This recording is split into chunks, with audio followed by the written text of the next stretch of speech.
Bapak,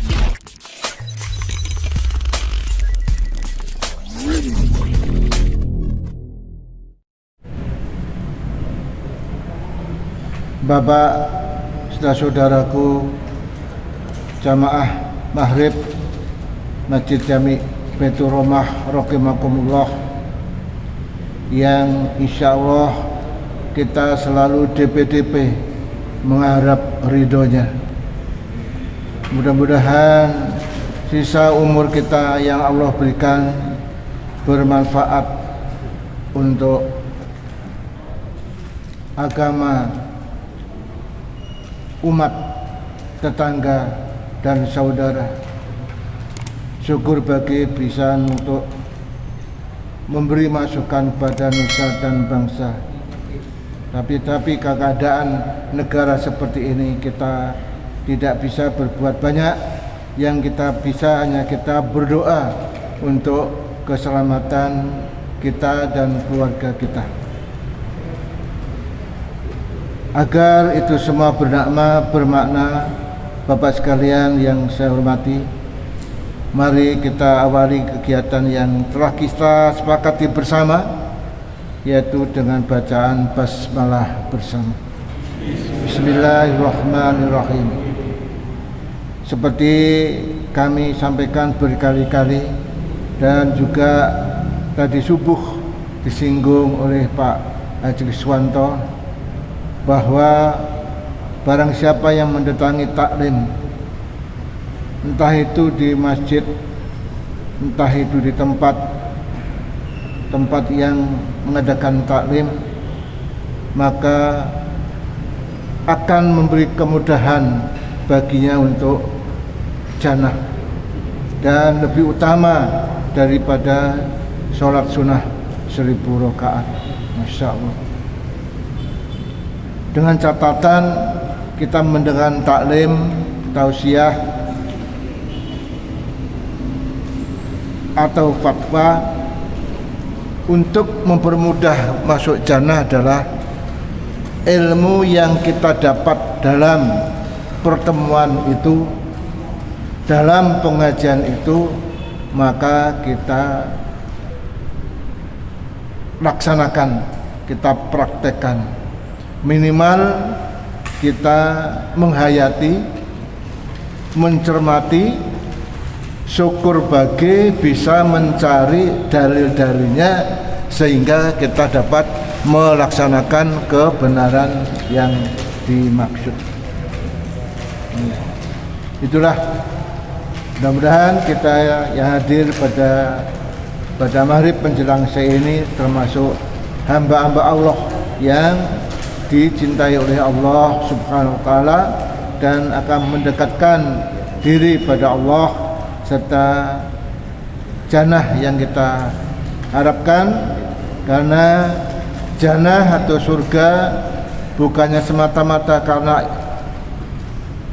ibadah amal kita, tapi surga adalah karena rahmat Allah Subhanahu wa Ta'ala. Yang kita hanya DP mohon kepada Allah Subhanahu wa Ta'ala agar akhir hidup kita nanti akhir yang terbaik, ya, akhir yang husnul khotimah. Amin. Allahumma amin. Bapak sekalian yang pada sore hari ini biasanya oleh Pak Haji Mai bungkusan koran atau daun, tapi ini berupa snack, ya. Ini adalah dari hamba Allah, dari Pak Haji Suyadi, ya. Ya, mudah-mudahan ini bermanfaat untuk kita menambah nutrisi, ya, menambah vitamin kita, insya Allah, ya.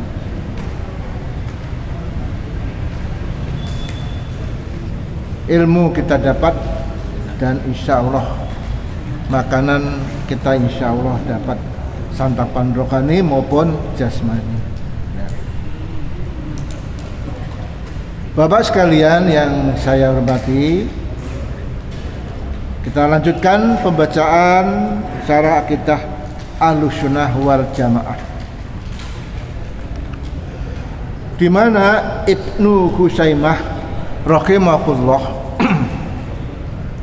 beliau wafat pada tahun 311 Hijriah, menjelaskan pembahasan tentang kabar-kabar yang besar sanadnya dan sahih penopangnya telah diriwayatkan oleh ulama hijaz dari dan Irak dari Nabi tentang turunnya Allah Subhanahu wa Ta'ala ke langit dunia atau langit terendah pada setiap malam. Yang kami akui dengan pengakuan seorang yang mengaku dengan lidahnya yang suci, membenarkan dengan hatinya yang suci pula, serta meyakini keterangan yang tercantum di dalam kabar-kabar tentang turunnya Allah Subhanahu wa Ta'ala pada malam hari.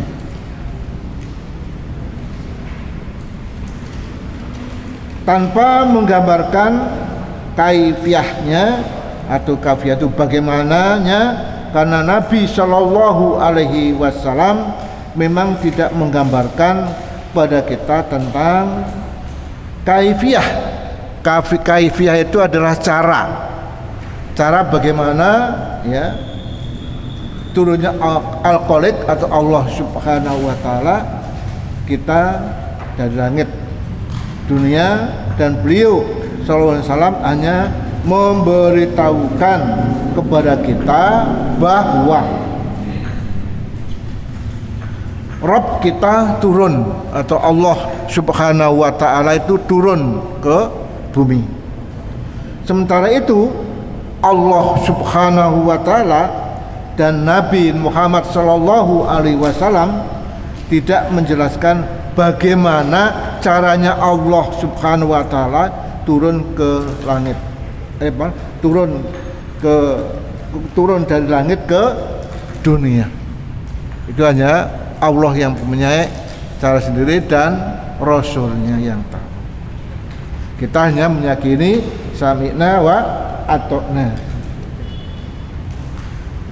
Oleh karena itu, Bapak sekalian, kita harus mengatakan dan membenarkan apa-apa yang terdapat di dalam kabar-kabar ini perihal turunnya Rabb atau turunnya Allah Subhanahu wa Ta'ala, tanpa memaksakan diri membicarakan secara, sekali lagi, tidak memaksakan membicarakan sifat dan kaifiyahnya, sebab Rasulullah Sallallahu Alaihi Wasallam memang tidak mensifatkan ya kepada kita tentang kaifiyah turunnya. Ini diringkas di dalam dari Kitabul Tauhid jilid 1 275 oleh Imam Ibnu Khuzaimah, Tahqiq Samir bin Amin Az-Zuhairi, 1 Darul Mughni Lin Nasir Wat Tauji tahun 1423 Hijriah. Jadi kita tidak harus memikirkan bagaimana caranya, bagaimana turunnya, itu kita tidak perlu. Yang penting memang Allah Subhanahu wa Ta'ala tiap malam sepertiga malam itu turun dari langit ke dunia, seperti kemarin disampaikan, siapa yang minta akan aku kasih, siapa yang mohon ampun akan aku ampuni, dan siapa mengalami kesulitan mohon akan diberikan. Bapak sekalian, hadis-hadis yang memuat pengertian seperti ini banyak jumlahnya. Bahkan Syekhul Islam Ibnu Taimiyah sampai menuliskan tentang hal tersebut secara khusus di dalam bagian kitabnya yang berjudul Syarah Hadisin Nuzul. Ini judulnya ya. Dan di antara yang dikatakan di dalam kitabnya itu adalah sesungguhnya pendapat yang mengatakan tentang turunnya Allah pada setiap malam telah tersebar luas melalui sunnah-sunnah Rasulullah yang sahih, dan para salafus saleh serta para imam ahli ilmu maupun ahli hadis telah sepakat membenarkannya dan menerimanya secara mutlak. Jadi kita harus yakin, seyakinnya bahwa Allah Subhanahu wa taala itu tiap malam turun ya. Turun di pertengahan malam pada tiap malam. Maka sangat indah seandainya pada malam itu kita alhamdulillah pas Allah turun, kita dalam qiyamul lail, dalam wirid, dalam zikir, apalagi wirid dan zikir itu yang paling utama adalah membaca Al-Quran. Karena membaca Al-Quran apalagi didengarkan suara yang keras, itu akan menjadi nutrisari kekuatan yang luar biasa untuk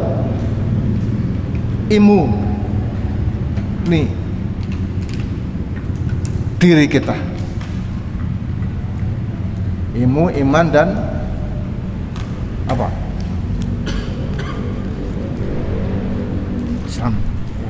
Jadi kita sayangkan seandainya ya kita pada malam hari ini mungkin hanya bergadang, maka kita sayangkan sekali. Minimal Bapak sekalian, saya yakin seyakinnya Bapak yang hadir pada malam hari ini adalah minimal jam 3:15 atau jam 3 itu sudah wungu, bahkan dari setengah 3 ya. 3:15 wungu, seperempat jam di kamar mandi, kita sholat minimal bisa dapat 4 rakaat, syukur bagi 6, minimal 2 rakaat. Sambil menantikan waktu subuh jam 4:08 kita baca istighfar sebanyak-banyaknya. Apalagi ini malam Jumat, bacalah sholawat sebanyak-banyaknya. Masya Allah. Allahumma sholli ala Muhammad wa ala ali. Jangan kita lewatkan waktu hanya 1 menit, umpama kita baca subhanallah walhamdulillah wala ilaha illallah wallahu akbar. Jadi kalau kita tutuk kita, lidah kita udah seperti itu Bapak sekalian, kalau kita dalam keadaan sakit apapun yang kita terucap adanya nyebut Allah, minimal Allah. Syukur bisa la ilaha illallah, minimal Allah. Allah harus banyak latihan. Latihannya apa? Banyak wirid, banyak zikir, banyak membaca Al-Quran. Untuk mengetes itu adalah bila mana kita kesandung jeblak atau mungkin kedaduk, apa yang kita baca, siapa yang kita sebut, di situ aja. Insya Allah yang kita sebut ya Allah, atau minimal inna lillahi, minimal. Itulah Bapak sekalian, itu kita latihnya itu baca Al-Quran, wirid, zikir setiap waktu kita sambil menyetir, mungkin sambil naik motor atau mungkin lagi jalan kaki, sepeda. Jangan lupa zikir Allah yang kita sebut. Kalau kita mungkin dalam keadaan mewirid dan zikir, maka suatu saat barangkali Allah mengambil nyawa kita dalam keadaan akhir yang baik. Insya Allah.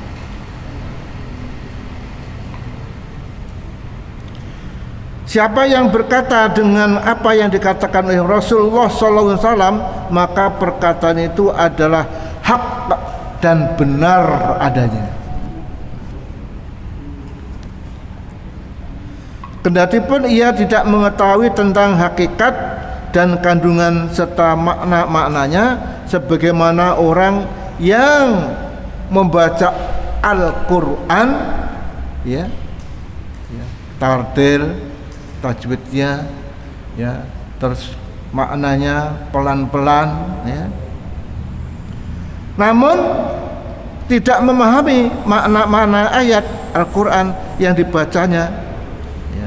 Karena sebenar-benar kalam adalah kalam Allah Al-Quran, dan sebaik-baiknya petunjuk adalah petunjuk Rasulullah as-sunnah ya, ya.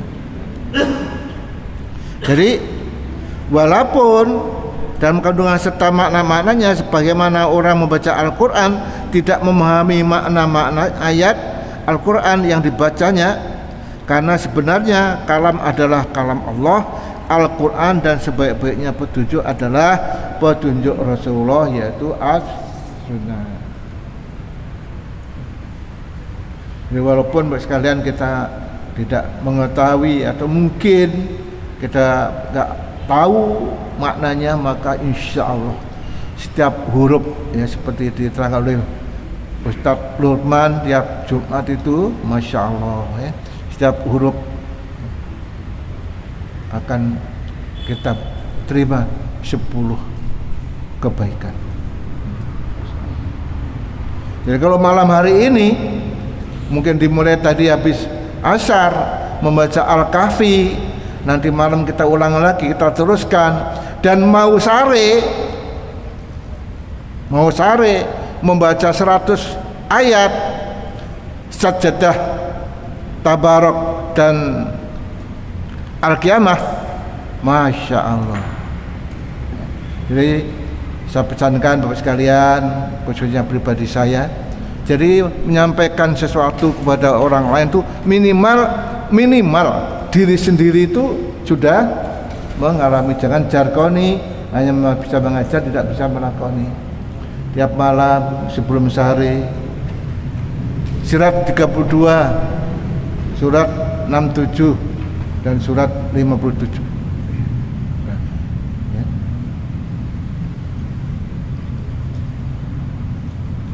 Sajdah, Tabarok dan Al-Qiyamah. Pas 40, 30 insyaallah. Dilawan Pak, aku kudu iso baca ya. Mananya minimal hanya seperempat jam kok salah. 3 surat itu seperempat jam. Surat 32 tiap Jumat sudah dibaca. Tabarok saya yakin Bapak sekarang udah minimal udah hafal. La uqsimu biyaumil qiyamah sudah sebagian hafal. Ya. Masya Allah. Lanjutkan dengan sholawat.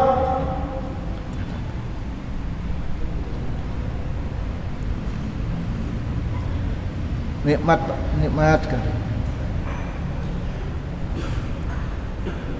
Nabi Shallallahu Alaihi Wasallam mengucapkan perkataan ini dan yang semisalnya secara umum, tidak mengistimewakan seseorang atas orang lain dan tidak pula disembunyikannya dari seorang, sedangkan para sahabat serta para tabi'in menyebutkannya, menukilnya, menyampaikannya dan meriwayatkannya di majelis-majelis khusus dan umum pula ya. Dari para sahabat menyebutkannya, menukilkannya, menyampaikannya dan meriwayatkannya di majelis-majelis khusus dan pada umum. Yang selanjutnya dimuat di dalam kitab-kitab Islam yang dibaca di majelis-majelis khusus maupun umum seperti Sahihul Bukhari, Sahih Muslim, Musawwabata Imam Malik, Musnad Imam Ahmad, Sunan Abi Dawud, Sunan At-Tirmidzi, Sunan An-Nasa'i dan semisalnya. Di mana imam yang terbesar, yaitu yang dibanyakan dipakai di Indonesia, Imam Asy-Syafi'i rahimahullah berkata, wa annahu yahbitu kulla lailatin ila sama'id dunya bi khabirin Rasulillah, bahwasanya Allah turun pada setiap malam ke langit, ya, dari langit ke dunia berdasarkan kabar dari Rasulullah sallallahu alaihi wasallam.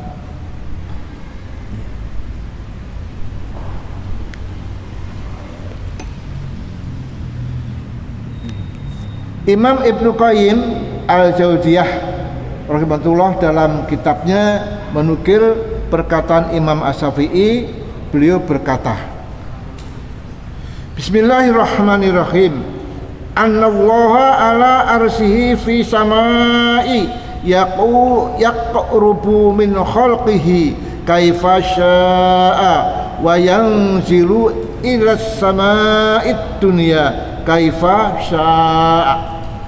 Bahwasanya Allah subhanahu wa ta'ala di atas arsy-Nya, di langitnya, lalu mendekat kepada makhluknya menurut bagaimana yang Allah kehendaki, dan sesungguhnya Allah turun ke langit, ke dunia dari langit menurut bagaimana yang Dia kehendaki.